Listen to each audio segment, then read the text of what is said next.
Padre Dios, en esta mañana, Señor, estamos delante de ti. Te damos gracias por este precioso día, Señor. Gracias por esa llovizna, Señor, que has enviado a nuestra ciudad, Dios. Ponemos este tiempo en tus manos, este mensaje. Te pedimos, Padre precioso, que tú pongas gracia, favor y denuedo para poder compartir este mensaje, Dios. Te lo pedimos, Señor, en el nombre de tu amado Hijo Jesús. Y te damos gracias. Muy buenos días para todos, sean bienvenidos, tomen su lugar. Qué alegría verlos de nuevo. Bienvenidos. Así que le pido que disponga su corazón, su vida, ante todo argumento humanista que le impida tener claridad en las enseñanzas bíblicas. Si tiene su teléfono, póngalo en modo silencio y no se distraigan. Bienvenidos. Bueno, hace 8 días, hace 15 días, estuvimos abarcando un mensaje. ¿Recuerdan el mensaje? Estábamos hablando de los dos pactos. Estuvimos hablando del antiguo pacto en la primera parte y en la segunda parte estuvimos hablando del nuevo pacto. Estuvimos viendo las implicaciones que traía el incumplimiento de la ley, traía una maldición. Recordemos que la palabra dice que Cristo nos redimió de la maldición de la ley, hecho por nosotros maldición, porque escrito está: maldito es todo aquel que es colgado en un madero.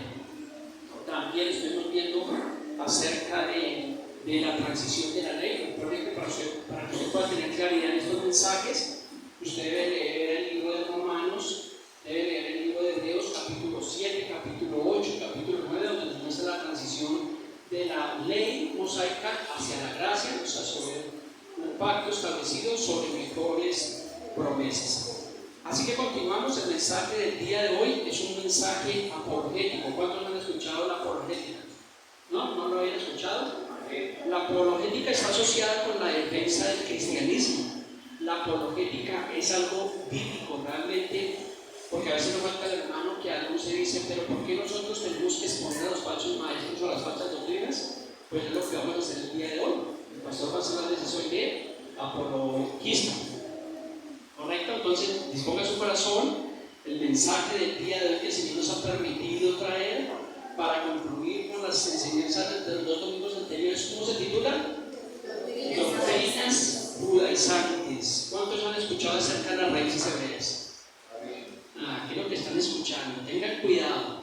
Cuando usted está escuchando acerca de las raíces hebreas, pues presta atención, ponga mucho cuidado, porque este mensaje le va a ser de gran utilidad. Yo creo que Dios ha puesto en mi corazón realmente hacer exposición de este tema el día de hoy. Y hace 8 días les había dicho que íbamos a enseñar ese tema el día de hoy. Y creo que de parte de Dios el día lunes fue la confirmación. El día lunes en mi trabajo, recuerden, para los que no saben, yo soy empleado, trabajo en una compañía de alimentos, entregando domicilios, y el día lunes estaba entregando un domicilio cerca del Boulevard Niza, y llegué pues al apartamento donde me recibían el domicilio y estaba la señora que siempre recibe, que es la señora de la seda. Entonces ese día estaba haciendo un sol caluroso, como el del día de hoy. Estaba haciendo un solazo impresionante. Y la señora pues me vio que iba como corriendo, como sudando, y me dijo: uy, ¿qué sol que está haciendo? Y le dije: sí, está realmente inclemente. Entonces ella me dijo: bueno, y eso no es nada, porque eso es profético. Entonces yo dije: uy, esta es como cristiana. Entonces yo le hice así el puñito, le dije: choques a 5. ¿Usted es cristiano? Y me dijo: no, yo soy judío mesiánico. Y yo, hasta ahí yo lo maté bien. Entonces pues yo le pregunté con respeto a la señora, le dije: ¿y es que tú eres judía? Porque la verdad, pues con todo respeto, de los boyacenses tenía más cara de ser del altiplano cundiboyacense. O sea, era como familiar mía. Pero yo le pregunté que si era judía, ella me dijo: no, pues yo tengo raíces hebreas. Y yo, wow, o sea, como que me dejó maravillado. Y ella me dijo: no, lea Levítico. Le dije: no, yo ya lo he leído.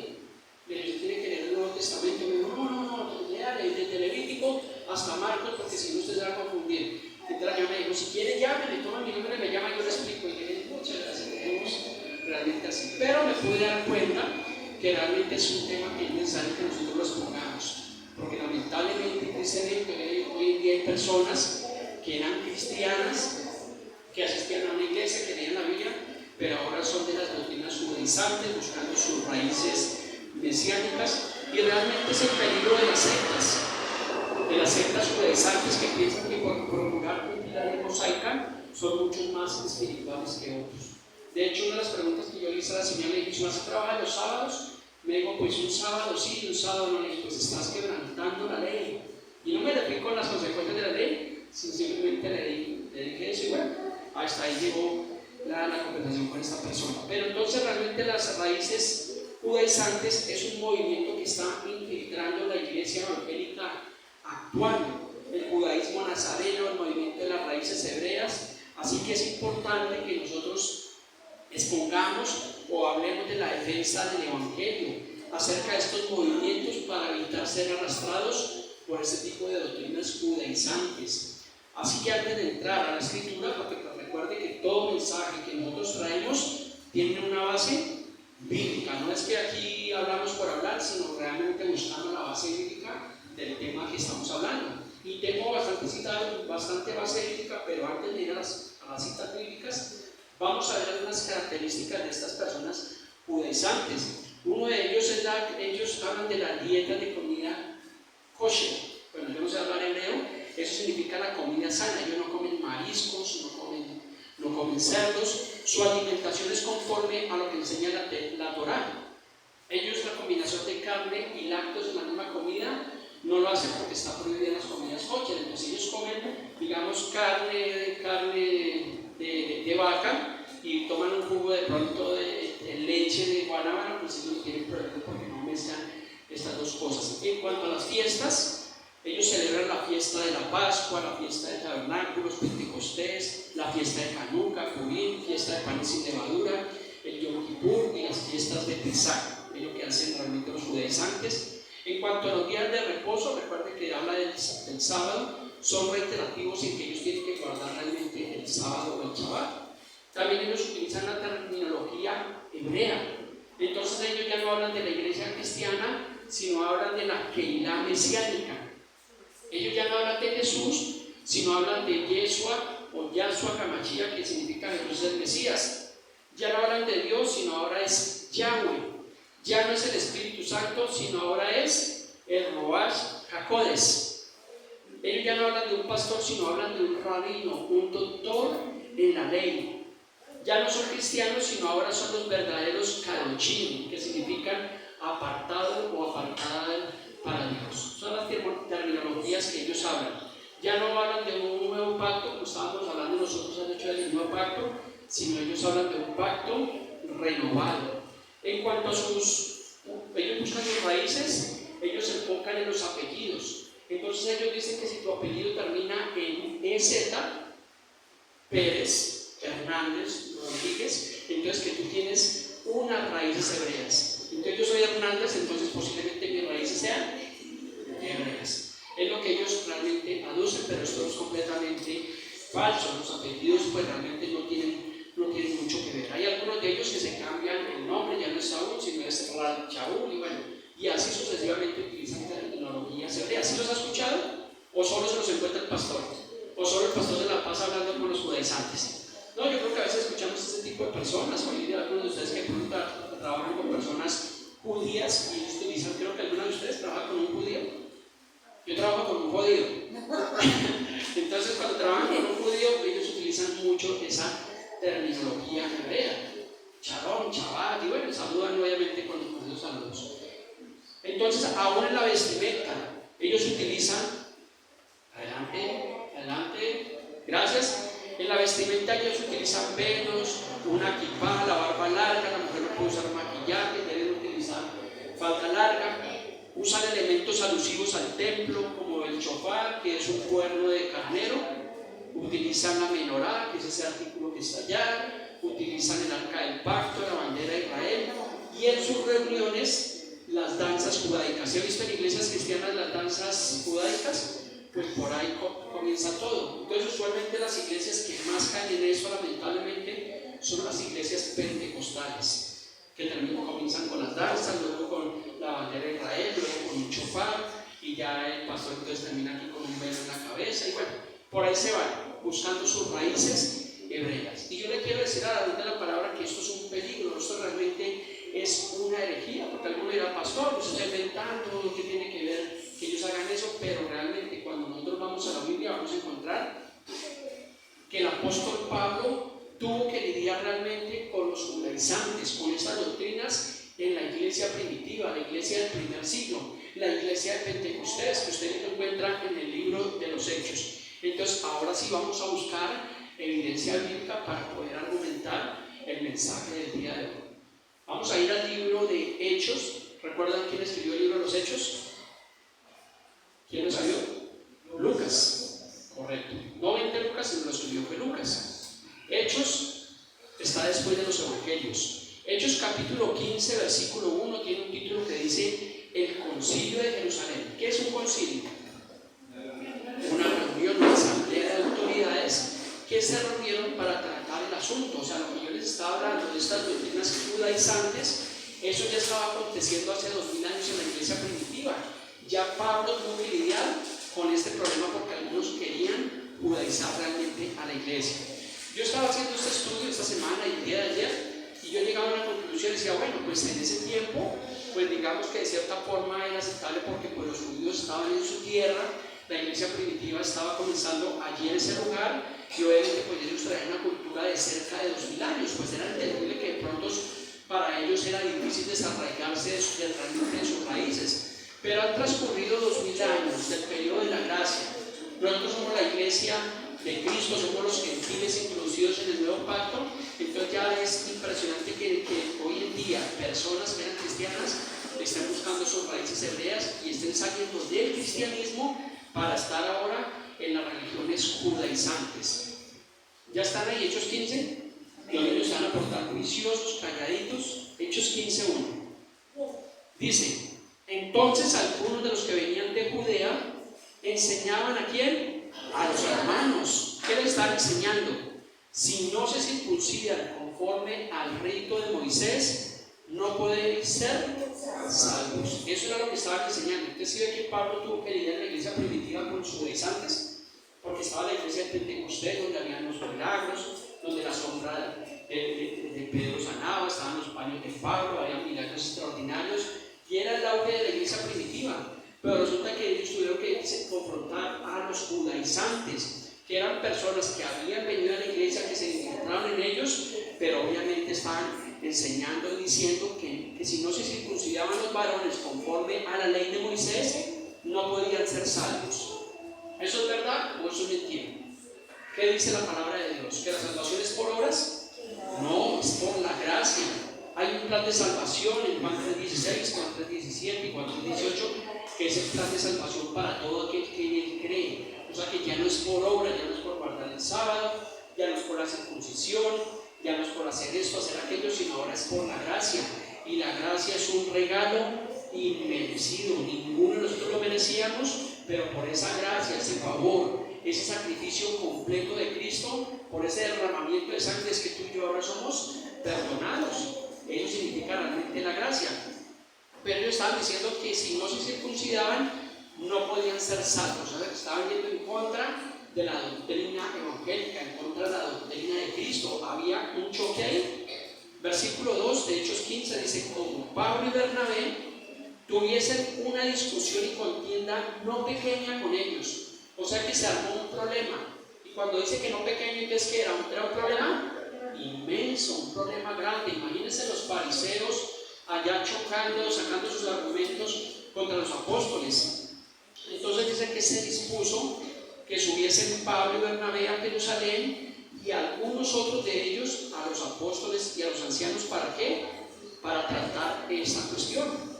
Por eso se titula el Concilio de Jerusalén. ¿Cuánto habíamos leído el Concilio de Jerusalén? ¿No lo hemos leído? Si es que es bueno, es importante en la palabra de Dios.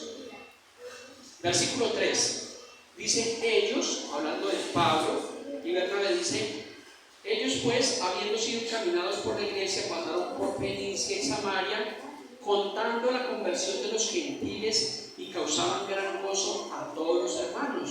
O sea que ellos estaban hablando, es una salvación que produce gozo. Recuerdan que el salmista David en el Salmo 51 dijo: devuélveme el gozo de tu salvación. O sea que la salvación en el creyente, ¿qué produce? ¿Tristeza? Si produce tristeza, estamos en el lugar equivocado. La salvación produce gozo. Por eso cuando tú y yo somos salvos, ¿qué hacemos? Que vamos y le contamos a los demás de que somos salvos, de que Cristo está completamente en nosotros. Eso era lo que estaban haciendo realmente allí los apóstoles, los primeros hombres de Dios. Ellos estaban testificando acerca de su conversión. Versículo 4 dice: y llegados a Jerusalén, se bajaron de la flota y fueron recibidos por la iglesia y los apóstoles y los ancianos, y refirieron todas las cosas que había hecho con ellos. ¿Qué estaban haciendo? Testificando, hablando. Me gusta cuando tú y yo leemos los evangelios. Jesús sanaba a los enfermos y ¿qué les decía a muchos? Vayan y ¿qué?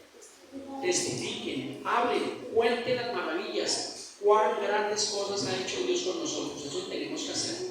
Así que como usted, como buen cristiano, usted no se va a quedar calladito, sino se está contando a los demás lo que el Señor Jesús está haciendo en su vida. Y no miren su situación, porque de pronto dicen: pero es que yo estoy enfermo, tal vez no tengo trabajo, miren mi situación económica, miren mi situación sentimental, yo te voy a predicar. No, testifique de Cristo. Recuerde que la palabra dice que por su fruto los conoceréis. Versículo 5 de Hechos 15 dice: pero algunos de la secta de los fariseos que habían creído se levantaron diciendo: es necesario circuncidarlos y mandarles que guarden la ley. ¿Qué es una secta? ¿Qué entienden por secta?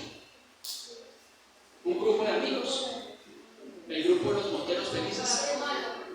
Una secta es un conjunto de seguidores de una doctrina ideológica religiosa completa que representa, digamos así,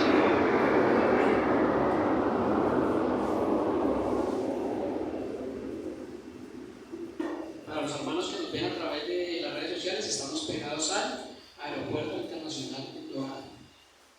Entonces, una secta es el conjunto de seguidores de una doctrina ideológica que representa una sección o un sector que se ha desprendido para recibir enseñanzas erróneas en contra de una verdad irrefutable. Por eso se llaman sectas. Cuando es una doctrina que predica lo que no es, que enseña lo que no es catalogado como una secta. Hoy en día hay muchas sectas, hay muchas falsas doctrinas, y la Biblia realmente pues, nos advierte mucho acerca de la advertencia de las falsas doctrinas y de los falsos maestros que se levantarían en los últimos días. Pero volviendo al tema, los apóstoles tuvieron que lidiar con la secta de los fariseos. Ahí no habían adventistas, no habían testigos de Jehová, no había pentecostales, ni carismáticos, ni denominaciones, sino hasta ahora había una secta que era la secta de los fariseos. Y ellos estaban diciendo que era necesario, o sea, que era imprescindible de que tenían que circuncidarse y mandarles que guardaran la ley. Eso era lo que estábamos debatiendo en los dos mensajes anteriores, si tenemos que guardar toda la ley del antiguo pacto o no guardarla, y recuerden todo lo que realmente nosotros estuvimos viendo. Versículo 6 dice: y se reunieron los apóstoles y los ancianos para conocer este asunto. Cuando habla de apóstoles y ancianos, está hablando de los gobernantes de la iglesia. No piense que los ancianos eran los abuelitos que estaban por ahí, no. Ancianos habla de una persona que es madura en la fe. Entonces los pastores, es decir, que llevan tiempo en una congregación, ellos son los ancianos de la congregación. Entonces fue necesaria la intervención de personas maduras para poder tratar este asunto que se estaba generando allí en la iglesia primitiva. Dice el versículo 7: y después de mucha discusión, Pedro se levantó y les dijo: varones hermanos, vosotros sabéis cómo ya hace algún tiempo que Dios escogió que los gentiles oyesen por mi boca la palabra del evangelio y creyesen. Entonces había una discusión, pero Pedro se levantó y estaba testificando. Tenga presente a Pedro, porque usted va a ver aquí a Pedro en esta escena defendiendo el evangelio. Pero ahorita vamos a ver que en el libro de Gálatas Pedro estaba en una situación completamente diferente a la que estamos. Presten mucha atención. Versículo 8. Recuerden que Pedro fue aquel que el Señor le preguntó 3 veces: ¿me amas? ¿Recuerdan? ¿Y Pedro qué dijo? Sí, te amo. Y el Señor dijo: apacienta mis ovejas. Y fue el mismo que negó al Señor 3 veces. Versículo 8. Y Dios, que conoce los corazones, le dio testimonio dándoles el Espíritu Santo, lo mismo que a nosotros. Está diciendo Pedro. Versículo 9. Y ninguna diferencia hizo entre nosotros y ellos, purificando por la fe sus corazones. Versículo 10. Ahora pues, ¿por qué tentáis a Dios poniendo sobre la serpiente de los discípulos un yugo que ni nuestros padres ni nosotros hemos podido llevar. No llover, está lloviendo, pero llevar. Entonces lo que encontramos acá es que Pedro está defendiendo el Evangelio del Señor Jesús y les dice: ¿por qué tientan a Dios poniendo sobre la cerviz de los discípulos un yugo? ¿Qué es un yugo? ¿Se ha visto los bueyes que los ponen un yugo acá en la cabeza? A los bueyes, correcto. Entonces, estos fariseos estaban tratando de colocar un yugo y dice Pedro que ni nuestros padres ni nosotros hemos podido llevar. Estaba hablando acerca de ¿qué? No llover, llevar, no me confundan. Acerca de ese yugo que era la ley mosaica. Entonces, Pedro les dice: pero ustedes no han podido, ni nuestros padres, ¿cómo pretendemos que los nuevos creyentes puedan cumplir la ley? Era lo que realmente estaba pasando allí. Versículo 11. Antes creemos que por la gracia del Señor Jesús seremos salvos al igual que ellos.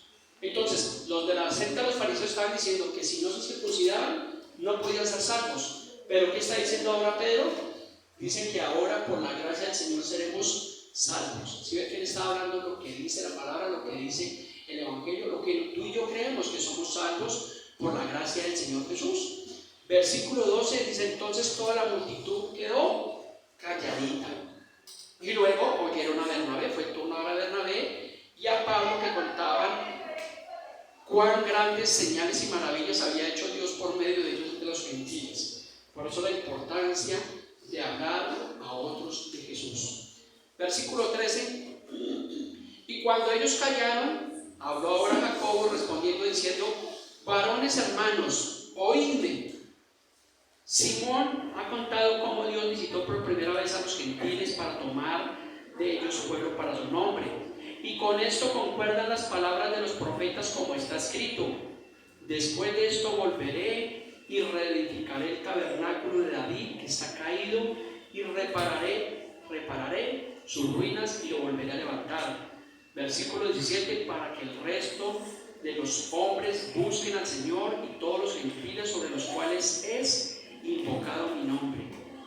Versículo 18: dice el Señor, que hace conocer todo esto desde tiempos antiguos, por lo cual, dice este hombre, yo juzgo que no se inquiete a los gentiles que se convierten a Dios.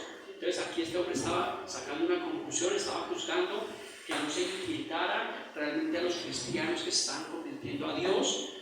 El versículo 20 dice: sino que se les escriba que se aparten de las contaminaciones de los ídolos, de fornicación, de ahogado y de sangre. Versículo 21: porque Moisés desde tiempos antiguos tiene en cada ciudad quien lo predique en las sinagogas, donde es leído cada día de reposo. Versículo 22 comienza entonces, aquí aparece la conclusión del concilio de Jerusalén. Entonces pareció bien a los apóstoles y a los ancianos con toda la iglesia elegir de entre ellos varones y enviarlos a Antioquía con Pablo y Bernabé. ¿Usted sabe qué pasó allí en Antioquía en Hechos 11:26? ¿Sí recuerdan? Dice que a los discípulos se les llamó cristianos por primera vez en Antioquía. No allí en Antioquia, sino en Antioquía. Eso es importante. Versículo 23: y escribir por conducto de ellos, los apóstoles y los ancianos y los hermanos, a los hermanos de entre los gentiles que están en Antioquía, en Siria y en Cilicia, salud. O sea que se estaba escribiendo una carta. Hubo un problema, ¿correcto? ¿Me están entendiendo? Hubo un problema que algunos estaban tratando de judaizar, de mandar que se circuncidaran, pero salió allí Pedro, salió allí Bernabé, dando su testimonio, y aquí están llegando a la conclusión. Se sacó una carta, obviamente, que no se instigaran a los hermanos, obviamente, a ponerles ese ayuno, sino que simplemente pues, se les dio estas recomendaciones. El versículo 24 dice: por cuanto hemos oído que algunos que han salido de nosotros. ¿Recuerdan los que salieron de nosotros en las cartas de Juan? El trabalenguas de Juan. Salieron de nosotros, pero no eran de nosotros, porque si hubieran sido de nosotros, hubieran permanecido con nosotros. Pero salieron de nosotros para que se testifique que no todos son de nosotros. Entonces aquí se está haciendo una referencia a esas personas que se infiltraron en la iglesia y que salieron como dando o trayendo una falsa enseñanza. Por eso dicen aquí los apóstoles, dicen: por cuanto hemos oído que algunos han salido de nosotros, miren lo que dice, a los cuales no hemos dado ninguna orden, y que os han inquietado con palabras, perturbando vuestras almas, mandando circuncidaros y guardar la ley. ¿Qué estaban haciendo con los cristianos? Los estaban perturbando, lo que les estaban era mandando que guardaran la ley, que se circuncidaran. Era lo que estábamos hablando en los mensajes anteriores. De lo que estábamos hablando en los domingos anteriores es lo que está hablando realmente aquí el apóstol, que no se inquiete a los cristianos a decirles que tienen que guardar la ley, que tienen que guardar el sábado, que no pueden comer cerdo, que no pueden comer mariscos, que si la mujer tiene flujo de sangre es inmunda, que si el hombre tiene los testículos magullados no puede entrar a la congregación, que me sigo explicando qué tiene que ver, no he encontrado la respuesta. Y todos estos 613 preceptos y mandamientos de la ley que no pudieron cumplir nuestros padres, dice la palabra de Dios. Entonces, si los antepasados no pudieron cumplirlos, ¿cómo estaban tratando otra vez de instigarnos a que ellos cumplieran la ley? Y más aún, 2000 años después, hoy en día, se sigue perseverando, porque las doctrinas judaizantes lo que están haciendo es eso: no trabajes el sábado, no hagas esto, no pongas tal vestimenta, no comas esto, haz aquello, guarda la fiesta de los panes, de la levadura y todo lo que estábamos viendo al comienzo. Eso es lo que están haciendo hoy muchas doctrinas que son judaizantes, que están sacando ¿de dónde? De la ley mosaica y tratando de imponérselo a las personas. Y ese no es el evangelio del Señor Jesús. El evangelio del Señor Jesús es un evangelio de libertad, no de libertinaje, sino de la libertad con la que el Señor nos ha dado, que ahora somos salvos por gracia. Eso es lo que Dios quiere. Continuemos. Versículo 25, sigue concluyendo: nos ha parecido bien, y habiendo llegado ¿a qué? A un acuerdo, elegir varones y enviarlos a vosotros con nuestros amados Bernabé y Pablo. Tenga presente también a Bernabé, porque lo vamos a encontrar que Bernabé en el libro de Gálatas, en el tercer viaje misionero de Pablo, allí Bernabé está siendo arrastrado por la hipocresía de los judaizantes. Ahorita lo vamos a ver. Versículo 26 dice: hombres que han expuesto su vida por el nombre de nuestro Señor Jesucristo. Versículo 27, así que enviamos a Judas y a Silas, los cuales también de palabra os harán saber lo mismo. Este Judas no es Judas Iscariote, ¿no? Este Judas que se refiere aquí, ¿quién es? El medio hermano del Señor Jesús, uno de los discípulos. Entonces había una unanimidad, un acuerdo en torno al tema que se estaba tratando, la problemática que se había presentado en el libro de los Hechos. Versículo 28 dice: porque ha parecido bien ¿a quién? Al Espíritu Santo. O sea que ellos estaban siendo guiados por Dios. No fue que hicieron un concilio, no fue que sacaron una conclusión, sino había la guianza del Espíritu Santo. Por eso dice: os ha parecido bien al Espíritu Santo y a nosotros no imponer ninguna carga más de estas cosas necesarias. Entonces, tratar de judaizar una iglesia es poner un yugo y poner una carga realmente a los creyentes. Fuera de todo lo que implica el cristianismo, es colocar una carga realmente a las personas. Y tristemente, hoy digo, muchas iglesias pentecostales, carismáticas hoy en día están cayendo realmente en eso. La ley del diezmo es algo que lo sacan de la ley del Antiguo Testamento y se lo están imponiendo a las personas. Que si no diezma, entonces viene la maldición, porque hoy Malaquías capítulo 3, versículo 9, versículo 10, porque malditos sois con maldición, porque vosotros me habéis robado, traed los diezmos al alfolí. Entonces están sacando eso del Antiguo Testamento, están sacando eso del Antiguo Pacto y se lo están introduciendo a la iglesia. Están colocando ¿qué? Una carga. O no es una carga cuando una iglesia, un pastor te dice: a ver, tú te ganas un salario mínimo, 1 millón de pesos, tienes que traer el 10%. Y si no cumples, tienes que traer intereses, porque hay algunos que hasta se inventan que tienen que traer intereses. Son los sinvergüenzas, mercaderes de la fe. Gracias a Dios que Dios nos abrió el entendimiento por medio de su palabra, y por eso somos una iglesia que tenemos claro ese tema. Aquí no imponemos realmente diezmos a ninguna persona, porque es lo que nos enseña la palabra de Dios. ¿No les da alegría estar en la iglesia con sana doctrina? Sí. Yo no estaría alegre. Yo tuve que estar 10 años en la iglesia, donde domingo a domingo nos cogían y nos daban látigo con Malaquías 3:9 y Malaquías 3:10. Y amén, gloria a Dios y aleluya. Pero gracias al Señor ahora estamos en una doctrina bíblica donde Jesús dijo, conoceréis la verdad. ¿Y qué pasa con la verdad? Ser libres de la presión de colocarle un yugo a una persona.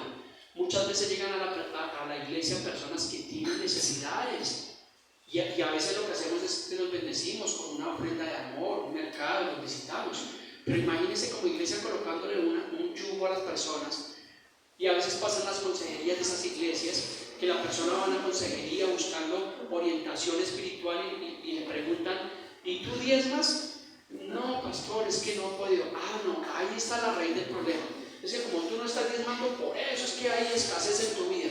Y la persona pues se cree mal. Entonces imagínense colocarle una carga a una persona que tiene necesidad, cuando la Biblia dice que lo que recibimos de gracia damos. El Evangelio es gratuito, no podemos cobrar por el Evangelio, lo hacemos por un llamado del Señor. Entonces el versículo 28 dice que os ha parecido bien al Espíritu Santo y a nosotros no imponer carga más que estas cosas que son necesarias. El versículo 29 ahí aclara las cosas que ellos pues hacen como una salvedad, que se abstengan de sacrificado a los ídolos.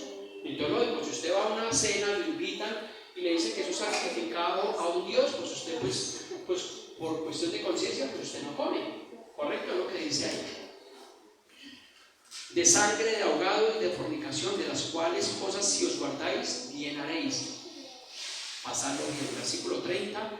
Así pues, los que fueron enviados descendieron a Antioquía y reuniendo a la congregación entregaron la carta. Eso es una carta que tenía que ser leída en las iglesias. Se escribió hace 2000 años. ¿Y qué estamos haciendo hoy 2000 años después?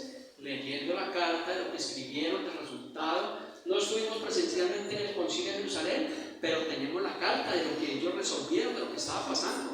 O sea que esa carta sí ha perseverado, porque está allí en la palabra de Dios. Versículo 31, habiendo leído la cual, se regocijaron por la consolación. O sea que esa carta trajo consolación. ¿Por qué trajo consolación?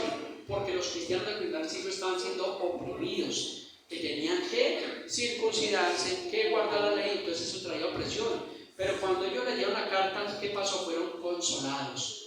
Y lo que dice 2 de Timoteo 3:16, que toda la escritura es inspirada por Dios. ¿Útil para qué? Para edificar, para consolar, para enseñar, para redarguir. Eso es lo que trae la palabra de Dios, consuelo.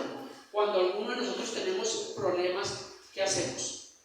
Vamos al centro Fontibona donde José Gregorio Hernández y pagamos 8,000 pesos para que nos solucione el problema. No. ¿Vamos a dónde? A la palabra, a las escrituras, para recibir consuelo, para recibir esperanza, porque es el camino realmente correcto. Si todo el mundo accediera a Cristo, no tendríamos un mundo tan perverso como el que tenemos en la actualidad. Pero sabemos que lo que está pasando es consecuencia de una vida sin Dios, de rechazar realmente el Evangelio de la gracia. Versículo 32. Y Judas y Silas, como también ellos eran profetas, consolaron y confirmaron a los hermanos con abundancia de palabras. Recuerden que Lucas 16 dice que los profetas y la ley eran ¿hasta dónde? Hasta Juan. Pero aquí habla de profeta. Recuerde que según la carta de Hebreos, profeta es hablar conforme a la escritura. No es que ellos estaban adivinando, no es que estaban en la iglesia creciendo por gracia o en la iglesia para sufrir allá dando adivinanzas. No, eso no es profecía. Ellos estaban hablando conforme a ¿qué? A las escrituras. Yo no soy profeta, pero cuando me paro aquí a enseñar, ¿qué estoy haciendo?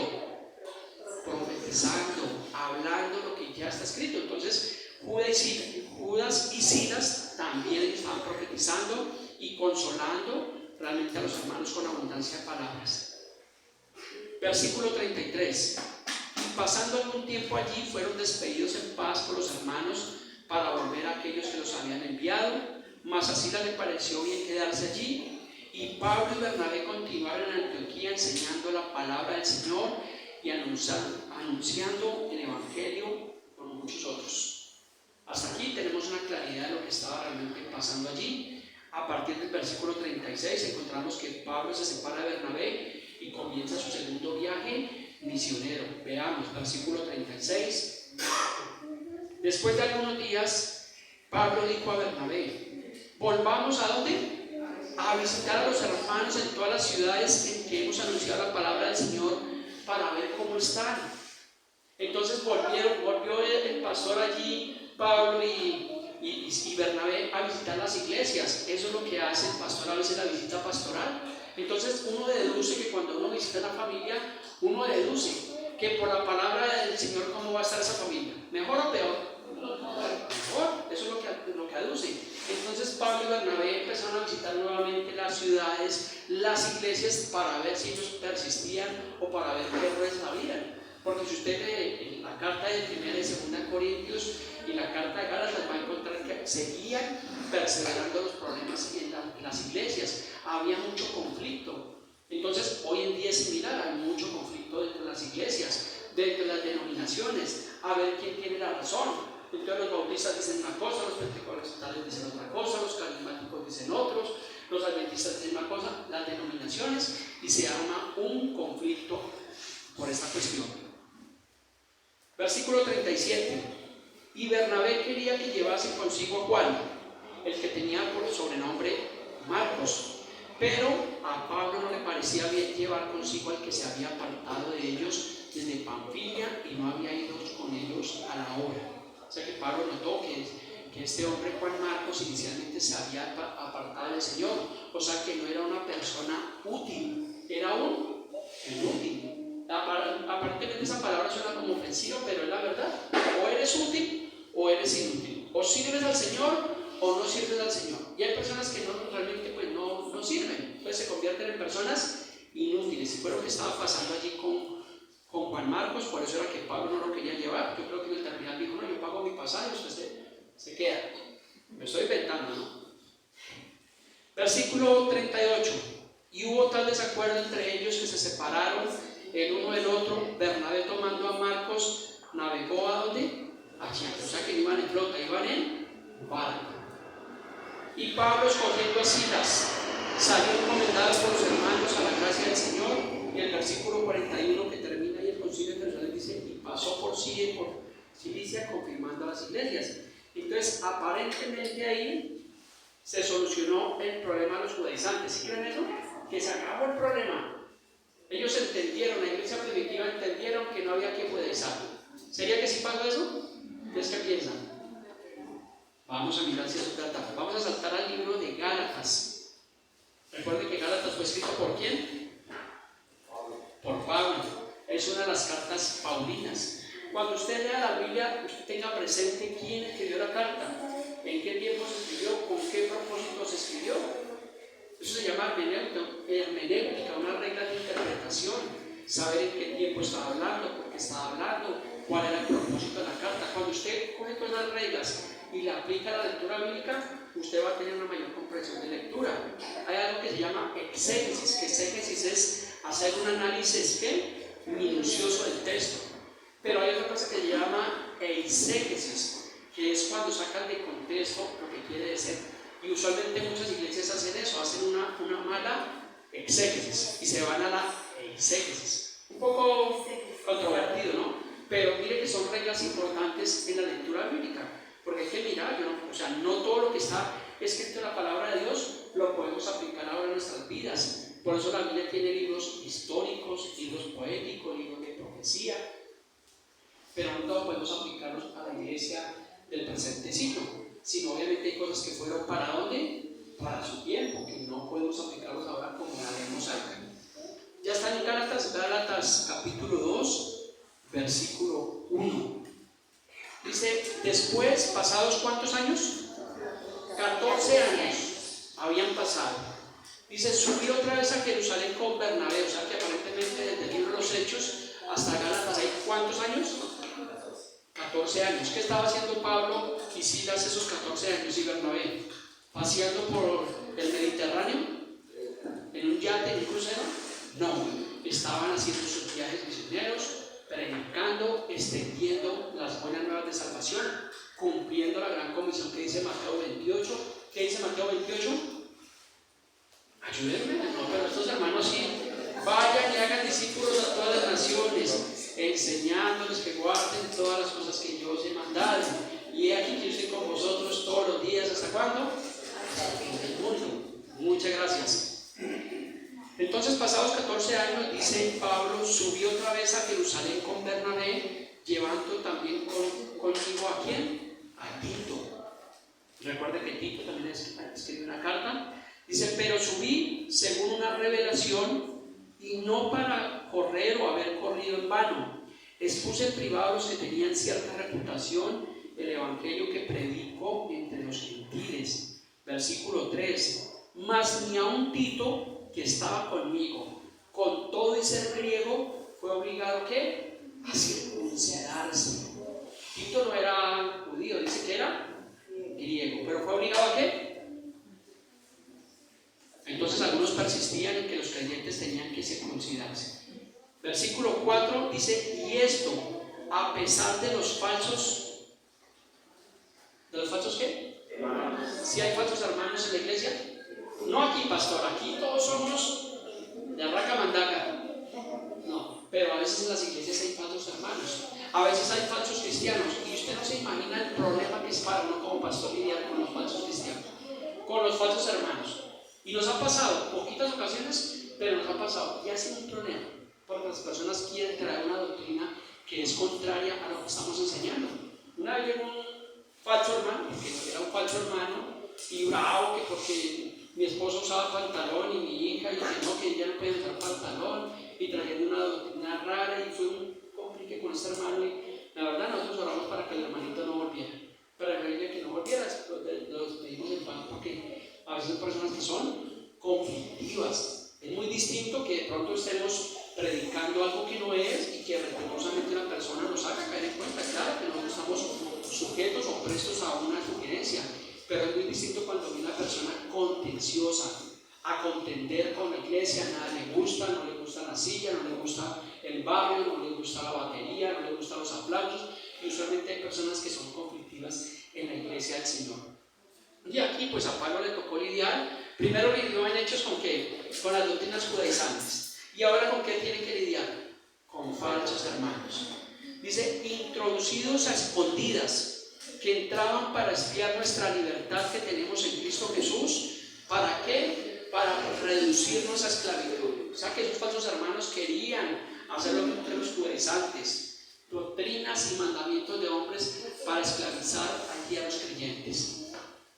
Versículo 5, dice Pablo, a los cuales ni por un momento, dice Pablo, ¿sabe que Pablo tuvo firmeza, tuvo carácter? Dice, accedimos a someternos para que la verdad del evangelio permaneciese con nosotros. O sea que Pablo fue radical, dice, ni por un momento accedimos.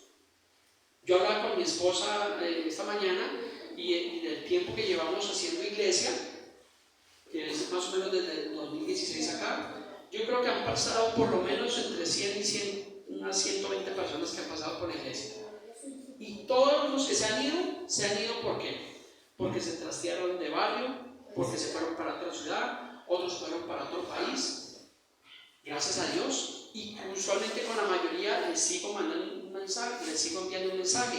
Muchos de ellos a veces me saludan. Inclusive un hermano que se fue para Bolivia, alguna vez me llamó y me sorprendió porque me dijo, pastor, es que quiero enviar una ofrenda a la iglesia. Yo, bueno, gracias, gloria a Dios, me envió la ofrenda desde Bolivia en ese tiempo para pagar la renta de ese mes. Pero la mayoría de personas que se han ido con una buena imagen del evangelio, porque les hemos presentado un evangelio correcto. Doña Lourdes me preguntaba en el estudio bíblico el día miércoles que hay doctrinas o iglesias que les prohíben a las personas hablar con otros pastores o con otros creyentes de otras congregaciones. Eso lo hacen cuando tienen miedo, cuando saben que están predicando algo correcto y tienen miedo a que los descubran en la verdad. Yo no tengo problema que usted hable con un pastor, no hay problema. El problema es cuando usted está nuevo y usted le dice, pastor, es que esto, a mi casa me está visitando un testigo de Jehová. Ahí sí le voy a decir, oiga, tenga cuidado porque me lo pueden trastornar. Entonces, ahí sí tenemos cuidado. Pero si usted tiene un amigo pastor, un amigo creyente de otra iglesia, pues gloria a Dios, uno puede compartir, y es bonito a veces compartir la doctrina y mirar puntos de vista y mirar posiciones sin necesidad de una discusión, que es bonito realmente hacer. Tenemos amigos pastores, el hermano Paul nos presentó al pastor Carlos y nos hemos sentado en 2 ocasiones a debatir, a estudiar la Biblia, y ha sido de edificación. Eso se llama madurez. Tenemos que tener madurez en el evangelio. Pero cuando alguien venga a su casa o a su vida con un cuento raro, a decirle que usted no se tiene que dejarse crecer la barba y colocarse una kippah y bueno, y todas esas cosas que tiene que hacer, perdón, no tiene que toser, tiene que tener cuidado. Claro que usted tose, no sé qué es lo que me está hablando. Continuemos. ¿Recuerdan que les dije que Pedro en el libro de los Hechos estaba defendiendo la correcta doctrina? Pues vamos a ver lo que estaba pasando acá ahora. Vamos a sentarnos a Gálatas 2:11. Dice que Pablo reprende ¿a quién? A Pedro en Antioquía. Gálatas 2:11. Dice, pero cuando Pedro vino a Antioquía, le resistí cara a cara porque era de condenados. Aquí estuvieron cierto roce y lo confrontó, lo encaró. ¿Alguna vez usted ha encarado a alguna persona respetuosamente para decir la verdad? Pero no como que usted se le para a ver qué es lo que quiere. Conmigo usted no sabe que yo soy allí de Boyacá y los boyacenses somos... No. Continuemos, Gálatas 2:12. Dice la palabra: pues antes que viniesen algunos de parte de Jacobo, comía con los gentiles. ¿Quién estaba comiendo con los gentiles? ¿De quién estamos hablando? De Pedro. Entonces dice que antes que viniesen algunos de parte de Jacobo, comía con los gentiles. Dice, pero después que vinieron, se retraía y se apartaba porque tenía miedo de los de la circuncisión. O sea que Pedro andaba, en un rato andaba con los gentiles y en otro rato ¿con quién? Con los exánteros de la circuncisión. Y él tenía miedo de ellos porque obviamente pues era una secta bastante grande. Entonces con unos era uno y con otros era otro. Como decimos, era una persona de doble ánimo, un hipócrita. Uy, pastor, pero ¿cómo le va a decir a usted así? Pues eso es lo que dice la Biblia. Versículo 13. Y en su simulación, ¿qué simulación?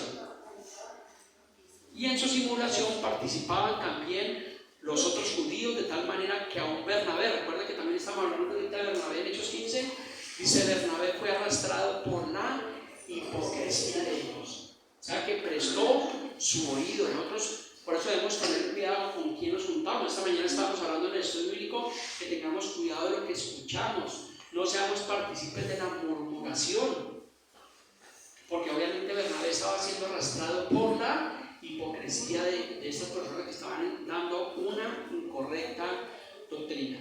Versículo 14 dice, pero cuando vi, está hablando Pablo, cuando vi que no andaban rectamente conforme a qué, a la verdad del evangelio, dije a Pedro, Pedrito querido, Pedrito amado, le di una palmadita en la espalda, ¿no? Dice, si tú siendo judío vives como los gentiles y no como judío, ¿por qué obligas a los gentiles a judaizar?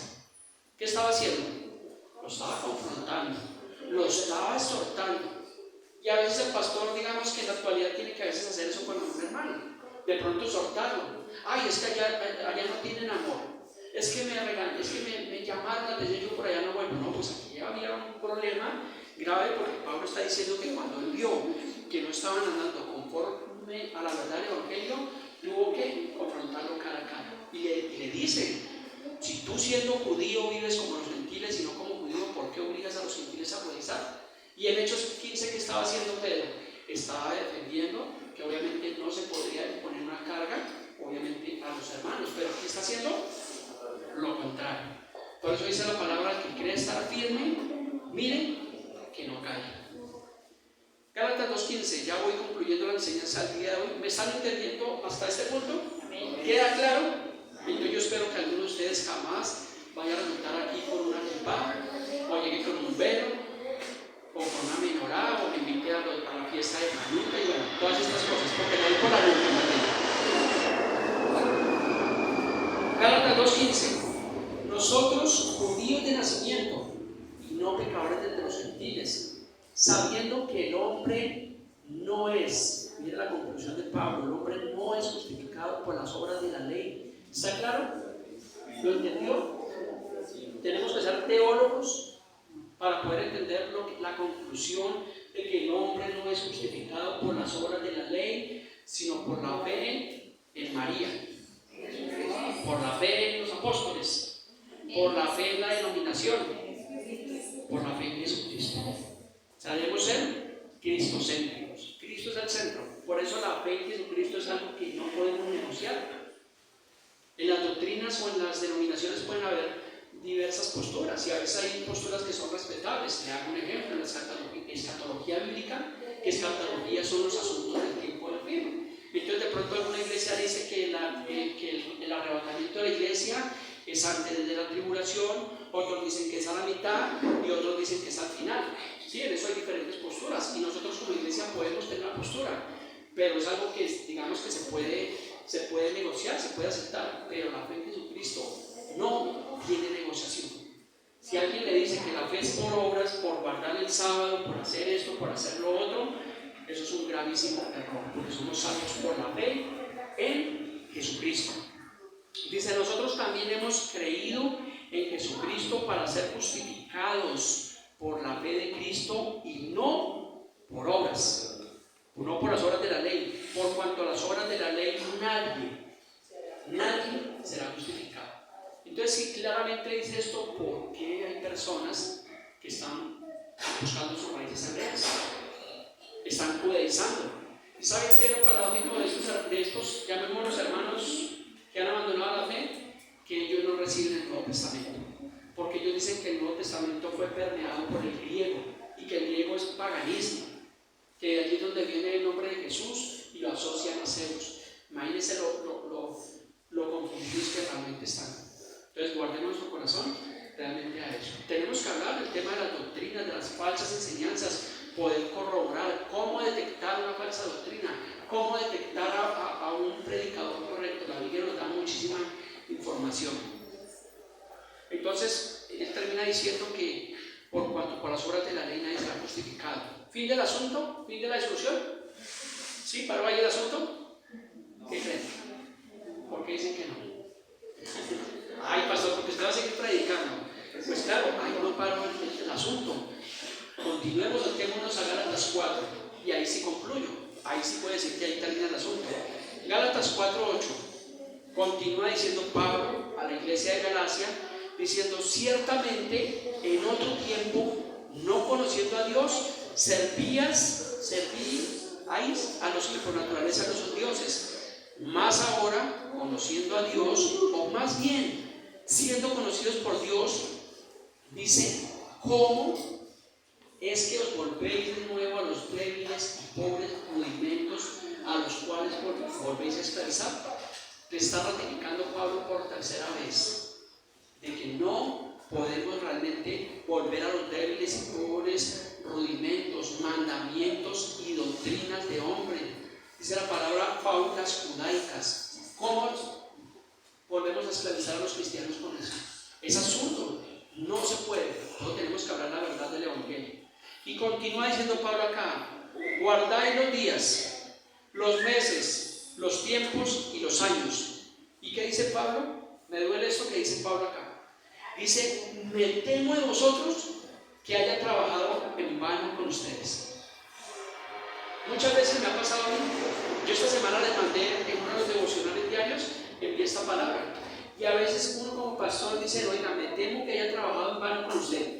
Le he dado discipulado, le he dedicado tiempo, lo hemos visitado, le hemos estudiado la palabra y como que parece que nada.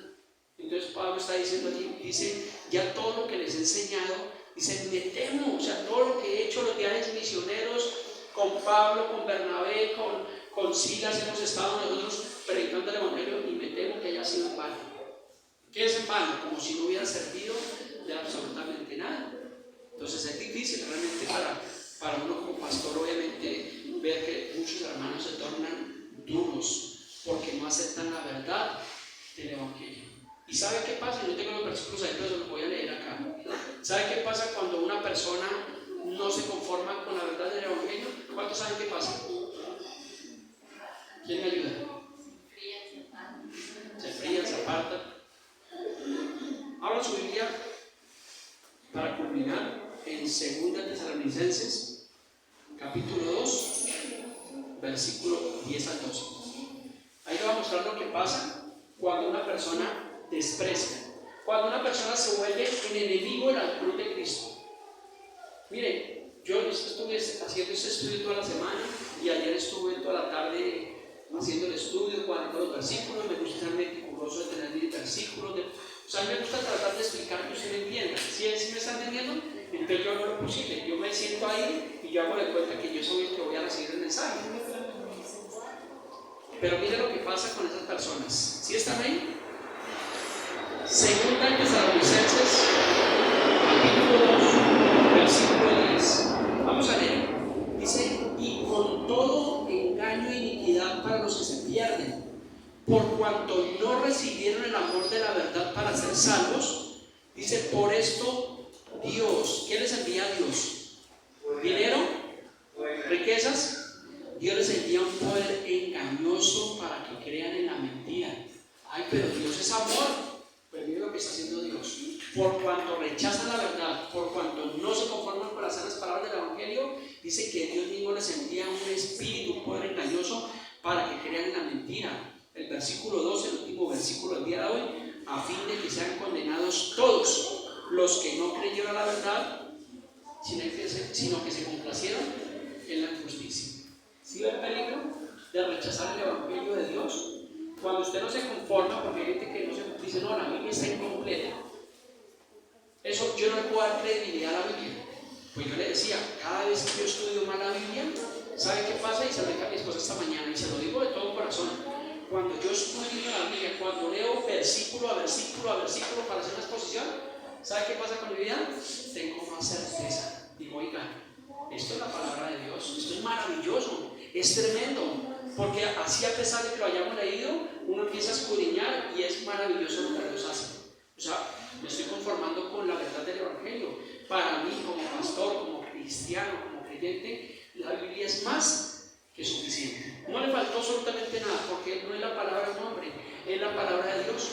Pero muchos dicen: no, venga hermano, lea el libro del hermano fulano de tal, lea el libro tal, que es que ese libro sí le va a ayudar. A ver, si no se conforman con la palabra de Dios, ¿cómo pueden hacer caso a un libro que fue escrito por un filósofo, por un pensador, por uno que habla muy bonito, por uno que tuvo experiencias, por uno que supuestamente Dios le reveló una verdad que no estaba ahí?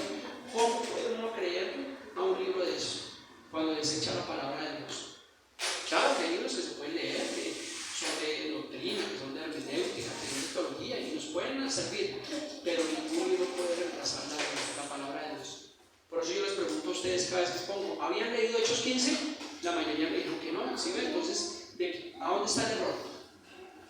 Diga: en mí, nosotros, que no estamos leyendo la palabra de Dios, no estamos escudriñando. Y ese es el problema de la iglesia en este siglo presente, que no escudriñan las palabras. Pero sí tiene comezón de oír. Y si escuchan por allá barbaridades: ay, oiga, mire, usted dijo que esto, y terminan creyendo eso. Cuando aquí está la verdad, cuando usted escuche algo, corrobórenlo. Bueno, venga, miramos como los hermanos de Berea, en Hechos 17:11, vamos a corroborar si lo que usted me está diciendo tiene base en mí. Porque sí, de pronto, como le decía a mi esposa, creo que yo me puedo estar equivocando, yo puedo estar errando en algo. Hay veces que el hermano Gilbert me gusta que él dice: pastor, no entendí esto, o me hace caer en cuenta de algo, y eso es agradable, porque yo no me la sé toda, yo tengo que estudiar, tengo que aprender, tengo que memorizar. Pero el problema es que muchos de ustedes, muchos cristianos, no leen la Biblia. Y eso se puede dar cuenta, uno se da cuenta de que no estudian la Biblia. Y si no estudian la Biblia, ¿qué pasa? Pues podemos ser expuestos ¿a qué? A ser engañados. Eso es lo mismo que yo no conozco el código de tránsito, yo soy conductor y no conozco las normas. Y si un policía me paga y me aplico la norma que no es, pues me la va a clavar. ¿Por qué? Porque yo desconozco las normas y yo debería, uno como conductor, debería saber el código de tránsito. Pero ¿por qué lo aplican a uno? Por no conocer el código. Lo mismo pasa con la Biblia. Lo transforman a uno, le trastornan el alma, los sueños, la fe, por desconocer la palabra de Dios. Y para culminar, se lo dije a ustedes el día miércoles, yo fui uno, y yo creo que Andrés es testigo, y a Andrés tal vez le pasó lo mismo. Duramos cerca de 10 años en una primera congregación, donde de esto, nada. Era muy poco lo que se hablaba de Biblia. O era raro sentarnos con los hermanos a escudriñar la palabra de Dios. No lo hacíamos. 10 años. Y ustedes son privilegiados porque aquí les damos Biblia, palabra. Si se dieron cuenta, hoy abarcamos cerca de 50, 60 versículos, sin que ustedes lo sintieran, tratando de ¿qué? De hablar una verdad acerca de las doctrinas judaizantes, de estos movimientos de raíces hebreas, para que ustedes tengan cuidado, para que ustedes crezcan, para que maduren en la fe, para que ustedes un día puedan crecer y puedan ir y testificar a otros. Tal vez en un año, en 5 años, muchos de ustedes no van a estar acá, de pronto se fueron para otra ciudad, de pronto se fueron para otra congregación, pero ¿qué pasa? Que ustedes ya tienen una base bíblica, tienen unas raíces, no raíces hebreas, tienen raíces en el conocimiento de la palabra de Dios y no van a ser engañados. Cuando yo escucho una persona que dice, yo era cristiano, yo era pastor, digo, ese no lo era, ese eran los que salieron de nosotros, pero no eran de nosotros, porque nunca profundizó en la palabra de Dios. El llamado de Dios es irrevocable, y el llamado de Dios en la vida cristiana, que es un estilo de vida, no es temporal, para ver cómo nos va, para ver si me cambia la situación, para ver si prospero, si consigo novia, novio o esposo, o si consigo casa, carro y beca, como dice la doctrina de la falsa prosperidad. No, es un evangelio que bendice, que transforma vidas. Esta mañana estábamos estudiando un poco de eso con los hermanos, y mi vida, hoy 24 años después de haber conocido a Cristo, es muchísimo, muchísimo, muchísimo mejor. Porque antes estábamos sin Cristo y ahora estamos en Cristo. Y 2 Corintios 5:17 dice que si de modo que alguno está en Cristo, nueva criatura es, las cosas viejas pasaron y el Señor hace todas las cosas nuevas. Así que no mires tú su situación, no mires tu condición, porque alguno dirá, eso como el pastor no tiene problemas, como el pastor no está enfermo, como el pastor tiene trabajo, pues ¿qué le va a preocupar al pastor? Yo antes por muchos años tenía ese presente, pero no miremos nuestra vida, miremos a Jesús, nuestra fe. Si tenemos dificultades, dice la palabra que muchas son las aflicciones del justo, pero dice que tenemos que confiar porque de todas el Señor nos librará. Así que como creyentes, pues si no hay trabajo, ¿qué hacemos? Clamamos a Dios. Si no está lloviendo, clamamos a Dios.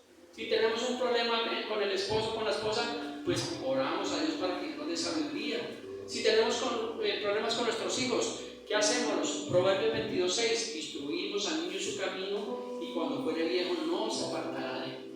Así que la Biblia es la cristovicina, tómesela diariamente, en la mañana, al mediodía y en la noche, no se lo olvide. La palabra de Dios, mira, es la medicina que nuestra alma necesita, nuestro cuerpo. ¿Con qué limpiar al joven su camino? Con guardar la palabra de Dios. Las promesas de Dios son verdad, son vida, pero tenemos que vivir la palabra de Dios. Que Dios permita que mientras que si el Señor regresa o somos llamados a su presencia, podamos perseverar en el Evangelio correcto, porque la salvación es por fe, por gracia, pero también es el más el que persevere hasta el fin será salvo. No es para un día, un mes, un año. Yo espero que ninguno de nosotros un día diga, no, yo no volví a la iglesia, pastor, porque es que la verdad mi vida sigue igual, sigue peor, como que nunca entendió el Evangelio, porque el Evangelio son buenas nuevas de si lo dice la Escritura, son las buenas nuevas.